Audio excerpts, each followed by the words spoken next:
News ভ্যানগার্ডের প্রকাশিত খবরের জেরে প্রশাসনিক তৎপরতা। বর্তমানে আহত শ্রমিক অনেকটাই সুস্থ। তবে বলে রাখি যে আজ থেকে ঠিক 1 মাস আগেই দক্ষিণ ত্রিপুরার একটি মিষ্টির দোকানে ঘটে যাওয়া মর্মান্তিক দুর্ঘটনা শ্রমিক মহলে ব্যাপক উদ্বেগের সৃষ্টি করেছিল। গরম তেলে দগ্ধ হয়ে গুরুতর আহত হয়েছিলেন বিহার রাজ্যের এক শ্রমিক। আর সেই ঘটনার পর চিকিৎসা সহায়তা এবং সেই দায়িত্ব কাঁধে তুলে নিয়েছে রাজ্যের শ্রম দপ্তর। অবশেষে দীর্ঘ 1 মাসের লড়াইয়ে সে সুস্থ হওয়ার পথে এবং বাড়ির উদ্দেশ্য তাকে আর কিছুদিনের মধ্যেই পাঠানো হবে বলে সূত্রের খবর। গত 1 মাস ধরে জিবি হাসপাতালে শয্যায় চলছে তার জীবন যুদ্ধ। দক্ষিণ ত্রিপুরার একটি মিষ্টির দোকানে কর্মরত বহিরাজ্যের ওই শ্রমিক দুর্ঘটনাবশত গরম তেলে দগ্ধ হয়ে গুরুতরভাবে আহত হয়েছেন। আর এই ঘটনার সামনে আসতেই উদ্বেগ ছড়িয়েছে যখন শ্রমিক মহলে, ঠিক তখনই কঠিন সময়ে আহত শ্রমিকের পাশে দাঁড়িয়েছে রাজ্যের শ্রম দপ্তর। রাজ্যের শ্রম দপ্তরের মন্ত্রী টিঙ্কু রায় বিষয়টিকে বিশেষভাবে গুরুত্ব দিয়েছেন। চিকিৎসা ব্যবস্থার করার কথা তিনি ভেবেছেন এবং খোঁজ খবর নিয়েছেন। সেই শ্রমিকের প্রয়োজনীয় সহায়তা নিশ্চিত করেছেন। চিকিৎসক এবং স্বাস্থ্যকর্মীদের নিরলস প্রচেষ্টার পাশাপাশি শ্রম দপ্তরের সার্বিক সহযোগিতায় ধীরে ধীরে সুস্থতার পথে ফিরে আসেন ওই শ্রমিক। আজ দীর্ঘ সংগ্রামের পর অনেকটাই সেই শ্রমিকের সুস্থতার খবর নিতেও কিন্তু রাজ্যের মন্ত্রী তিনি হাসপাতালে পৌঁছে যান। কি বললেন মন্ত্রী টিঙ্কু রায়, শুনুন।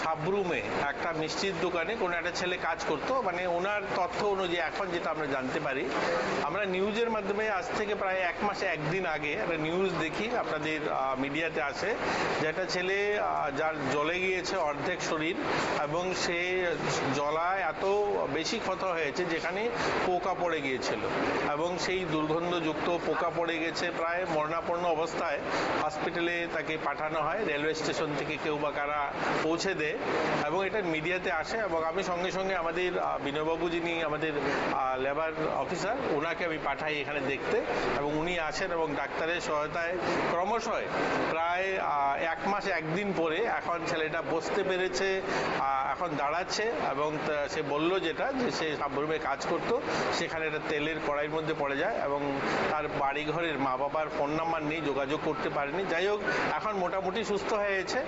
ধরুন আরো 15 দিন 20 দিন লাগবে, সে পুরো সুস্থ হয়ে যাবে। আমরা কথা বলেছি তাকে বিহার পাঠিয়ে দেব এবং সেজন্য তার বাড়িতে ফিরে যেতে পারে। এর জন্যই দেখতে এসেছি যে কতটুকু সে সারলো। আমরা 1 মাস লাগাতার প্রত্যেক একদিন পরে পরে আমি খবর নিয়েছি। আমাদের বিনয়বাবু এসছেন, তার যত ধরনের যা যা ঔষধ থেকে যত ধরনের তার খাবার যা যা দরকার হয়েছে সমস্ত কিছু আমরা প্রোভাইড করেছি এবং আজ তাকে দেখে ভালো লাগছে যে আজ দাঁড়িয়ে কথা বলতে পারছে। যে মিষ্টির দোকানে কাজ করতো ওনাদের প্রতিও আমরা অ্যাকশন নিয়েছি, এফআইআর হয়েছে, যা যা আমাদের লিগেল প্রসিডিওর আছে সেগুলোও করা হয়েছে। এখন মোটামুটি সে সুস্থ, সে দাঁড়াতে পারছে এবং যিনি মালিক ছিলেন তিনিও এসছেন এবং তিনিও কমিটমেন্ট করেছেন যে উনিও সাহায্য করবে এবং তাকে বাড়িতে পাঠানোর ব্যবস্থা করা হবে।